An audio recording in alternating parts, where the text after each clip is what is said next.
वंदे मातरम। आप सभी दर्शकों का आरजी टुडे दिल्ली न्यूज में स्वागत है। रमा पांडे राजस्थान के जोधपुर की रहने वाली एक फिल्म और थिएटर हस्ती, लेखिका, सांस्कृतिक व्यक्तित्व और कार्यकर्ता है। उन्होंने 1971 में भारत की भ्रमणशील सांस्कृतिक राजदूत बनकर बहुत कम उम्र में ही देश का नाम रोशन किया। उनकी कुछ उल्लेखनीय पुस्तकें हैं बेगम बानो और खातून, गौहर, तौबातुन नासू और गिरफ्तारी। उन्होंने बच्चों के लिए भी कुछ पुस्तकें लिखी है, जैसे सुनो कहानी, लंबे पत्तल और नीलम परिंत्र और फैसले। रमा ने बुश हाउस लंदन 1981-87 में बीबीसी हिंदी सेवा में निर्माता के रूप में काम किया और साथ ही बीबीसी एशियन टेलीविजन में भी नियमित रूप से योगदान दिया। वहीं आज दिल्ली के इंदिरा गांधी राष्ट्रीय केंद्र में दिल्ली साहित्य महोत्सव का आयोजन किया गया। इस अवसर पर रमा पांड्य उपस्थित रहीं। वहीं दिल्ली विधानसभा स्पीकर विजेंद्र गुप्ता द्वारा दिल्ली साहित्य पुरस्कार प्रदान किए गए। खबर Ranjit Gupta. The Delhi Literature Festival and Author Awards 2026 honor voices that have contributed with imagination, integrity and biography. And the second runner-up is Dr. Balesh Jindal for his book The Reluctant Doctor. The first runner-up is Prasoon Roy for the book A Samurai Dream of Azad Hind, Raj Bihari Bose. And the winner of the biography category is Dr. Maya Parijat for the book I Am a Fleeting Moment in Time. Please give a huge round of applause. The winner of the biography category, Dr. Maya Parijat for the book I Am a Fleeting Moment in Time. Please give a huge round of applause. All of you look here, please. Just. Okay. Thank you. Meeting में आपका बहुत बहुत स्वागत है। Ma'am, आज के literature festival में आपने समा बांध दिया, कैसा लगा ये पूरा इवेंट? अभी आपको, हालांकि आप लंबे वक्त से जुड़े हुए हैं, लेकिन आज कैसा लगा ये बताइए। नहीं, कुछ बातें हैं जो दिल से जुड़ी होती हैं और साहित्य मेरे दिल से जुड़ा है। आपको तो मेरे परिवार का पता ही है, सारा परिवार, मेरा भाई पीयूष पांडे, मेरी बहन इला अरोन और मेरा छोटा भाई प्रसून, तृप्ति, हम सब लिखते हैं। हम सब उसमें डूबे हुए हैं साहित्य में, और साहित्य क्या, थिएटर में भी, फिल्म में भी और विज्ञापन में भी। अब तो मैंने नया मुहिम चला है पीयूष के जाने के बाद, कि जो अब हमारा यहीं से Indira Gandhi national centre for art से शुरू हो रहा है कि विज्ञापन लेखन भी साहित्य है। ये हमारा नया मुहिम है। And we are going to get it recognized as a part of literature, writing for the advertisement. तो हाँ, तो आपने भी पूछा कि आपको कैसा लग रहा है। मैं इस बार खुश हूँ कि बहुत नया नौजवान आया और जुड़े। 10 साल से मैं देख रही हूँ, धीरे धीरे करके हम इसको आम जगहों पर ले जाते हैं। हम बराबर ये एक्सपेरिमेंट कर रहे हैं कि दिल्ली का साहित्य दिल्ली के किसी भी जगह जा कर के आम जन के सामने करो, और अगर वो चलता हुआ आपके साहित्य के मेले में आ जाए तब कोई बात है। तो इसलिए हमने इतनी जगह बदली। हमने दिल्ली हाट में 5 साल किया, हमने साकेत मॉल में किया, हमने इंडिया हैबिटेट सेंटर में किया, और अब हम यहाँ पहुँचे। सबसे अच्छा response by far has been this, ये वाला आज वाला। मैम, आप फिल्म निर्माता भी रहे, आपने AIR में भी लंबे वक्त तक काम किया, और पीयूष पांडे जी का नाम एडवर्टीजमेंट भी बहुत है। मैम, कितना चेंज हो गई है फील्ड? आपने कितना बदलते हुए फील्ड को देखा और आपको लगता है कि अब किस चीज़ की सुधार की ज़रूरत है मैम, फील्ड जो आपको होता हो? एक तो पीयूष का नाम आते ही आप लोग जानते हैं कि आप लोगों ने इतना प्यार दिया पीयूष को, और पीयूष ने एक वो मिसाल पूरी दुनिया में कायम की है। मैं सिर्फ हिंदुस्तान, एक बहन नहीं बोल रही, एक आम जन बोल रहा है कि वन लाइनर ने एक लाइन लिख के उसने उपन्यास लिखे।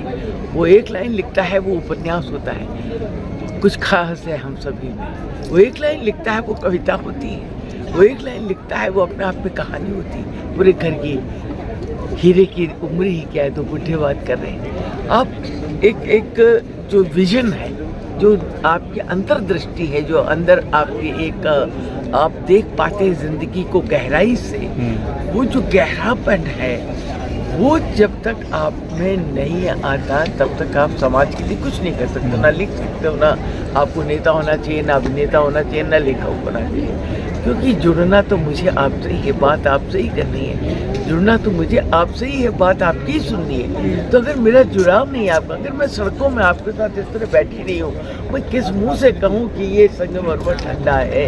मैंने तो बैठा ही नहीं, मोह जाना ही नहीं जब आपने, मन मथा ही नहीं जब आपका प्यार के उत्ताप ने, त्याग किसका करेंगे आप, है ना?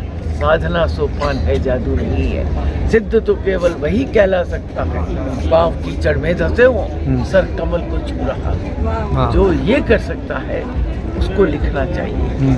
जो ये कर सकता हो कि मैं मजदूरों के साथ बचपन में बैठ के रोटी खाती थी, पीयूष पतंग लगता था, हमने कभी नहीं देखा हमारे कितने गंदे कपड़े हैं, या हम उनके साथ उनके बर्तनों में खाते हैं। वो खा के जो हम में राजस्थान घुसा, वो खा के जो हम में अवध यूपी घुसा, वो उनके साथ लौट के जो मज्जा रिगस लड़ा के हमने पेच दाव सीखे, तब पीयूष की कलम बोली, तब प्रसून के चित्र बोले, तब रमा की उपन्यास, मेरे भी 8 उपन्यास है मार्केट में, 3-4 किताबें। कहने का मकसद जो आपने पूछा, साहित्य है ना, वो आप है। साहित्य जो है वो ये आदमी है जो ये बैठा, जो आपको बिल्कुल नामालूम लग रहा हो, इसमें आपको ना कोई कथा दिखेगी ना कोई, मैं 2 मिनट बात करूँ जो मैंने इसकी ज़िंदगी में से अभी कोई कहानी न ढूंढी तो मैं कहूँ, मैं ये भी पूछ सकती हूँ, खामोश क्यों बैठा मुझे सुन रहा, क्यों, मुझ में क्या है जो उसको ये अंतर्दृष्टि देता है? वो हर चीज़ जो है वो हमारी, तुम्हारी, मेरी, सबकी कहानी है। हर एक के पीछे एक कहानी, एक उपन्यास करता है।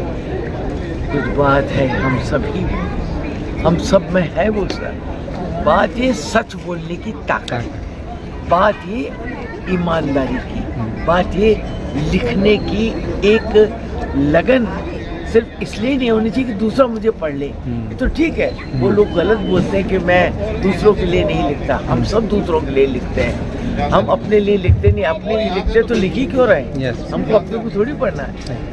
पर क्या चाहते हैं, जिसकी कमी हो रही है, हम दूसरे से बात करना चाहते हैं, हम दूसरे की बात कहना चाहते हैं, हम दूसरे की बात, पर अगर हम लिख ही नहीं रहे, पढ़ ही नहीं रहे, और हम सारे सोशल मीडिया पे हैं, तो हम भूल जाएंगे ये सब। ये साहित्य भी मजाक बन जाएगी। नो मोर। अभी तो आप विरासत की बात कह रहे हैं, विरासत, अरे विरासत सबसे बड़ी थी मेरे आपके साथ में बैठकर चाय पीने की, उससे बड़ी कोई विरासत नहीं। एक कप चाय मैं आपके साथ इस ठेले पे पी लूँ तो जाने कितनी कहानी निकल जाएगी। मैं 3rd क्लास के रेल के डिब्बे में सफ़र कर लूँ आपके साथ, उपन्यास निकल जाएगा। मैं 3 दिन की यात्रा आपके साथ करूँ तो पूरी कविताएं निकल जाएगी, है ना? तो ये जो है ना, इसको कहते हैं कि सूर्यमुखी सपना टूटा है किंतु अंधेरे को दी आंखें, ताकि हजारों सूर्य अजन्मे इसी कोहरे में थे। ये जो कोहरा है, इससे झांकने की ताकत होनी चाहिए, इच्छा होनी चाहिए, ताकत ही इच्छा भी होनी चाहिए। इच्छा थी तो आगे जिसको आप दिव्यांग कहते हैं, उस महिला ने पुरस्कार जीता, इच्छा थी ना, है ना? इच्छा थी तभी वो जीत पाई। आप ये कहते हैं कि मैं लिखना चाहता हूँ, तुम मुझसे कहो मत, तुम्हारी चाह में कोई कमजोरी है, तभी तुम मुझसे कह रहे हो कि मैं लिखना चाहता हूँ, ये तो तुम लिखने लेते। हमने, हमारे पास, मानोगे नहीं, मैं आपसे कहती हूँ, सब दोस्त आप लोग की तरह डायरी होनी चाहिए, कुछ नहीं होता है। लिखने वाले के पास एक इतना छोटा सा होता, कोई कहानी, बात याद आ गई तो यहीं से शुरू हो जाती है, इतने से काट तो अंदर जो भरा है उसे बाहर आने दो। एक हाँ, मैं तुमसे लेकर पुल तक संबंधों के कुछ पुल थे, तुमने तोड़े, मैंने तो तय कर डाले थे, तो मैं जो तय कर डालती हूँ पुल, उन पर मुझे चलना है। चलूँगी तो आप तक पहुँच जाऊँगी, और अगर नहीं चली तो आप तक कैसे पहुँची, पुल ही देखती रहूँगी। तो सभी से कहती हूँ, साहित्य ही आप हो, समाज ही आप हो, सब कुछ आप हो, तो साहित्य को पढ़ना सीखो, और प्रिंट मीडिया को मत छोड़ो, अखबार को मत छोड़ो। आप पेपर छोड़ दोगे ना, जिस दिन आपने पेपर का साथ छोड़ दिया, जब हमने भोजपत्र का साथ छोड़ा तो पांडुलिपि लिखना भूल गए। जब तक पपायरस से पेपर नहीं आए, हमने प्रिंट, जब तक आप टंकण विद्या पे नहीं आधारित रहो, इसको भी पढ़ो, इसमें खुशबू है, इसमें बार बार देखने की सुविधा है, इसमें आपकी निगाह को एक सुकून मिलता है, कोई शब्द अटक जाता है। अभी आपने शायद विनोद शुक्ल की बात सुनी, जिन लोगों ने अपनी अपनी व्याख्याएं दी। 95 साल लगे, 95 ईयर्स लगे विनोद शुक्ल को पहचाने जाने में। कहाँ थे हम लोग जब वो बिल्कुल थक गया आदमी, चुक गया आदमी, घिस गया आदमी, जब उसकी रबड़ की चपड़ा गिर के तब आप साहित्य पुरस्कार लेके जाए और सडनली बिकेम अ फैड। ना, हमको क्या प्रॉब्लम है, हमको फैशन चाहिए, किसी चीज़ को फैड बना दीजिए। तो विनोद शुक्ल फैड हो गए। अब उनको तब कब फैड हुए जब उनको परवाह ही नहीं रही। क्या उनसे क्या फ़र्क पड़ता, तुम मानो न मानो, मैं तो पहुँच क्या जाए, मुझे पहुँचना है ना। मान वो जड़ें मुझ में से निकल रही तो क्या मानो न माने, है ना। तो आज की तारीख में जाते जाते सिर्फ यही कहूँगी सभी दर्शकों से, चाहे आप मेरे भाई पीयूष पांडे को याद करें, अभी तो हमारा जख्म बहुत गहरा है, चारी महीने हुए भाई को कह रहे, लेकिन अब उसको पद्म भूषण मिला। सामने खड़ा होता, टाइम पर रिकग्नाइज किया होता तो भारत रत्न मिल रहा होता, वो ले रहा होता तुमको चल।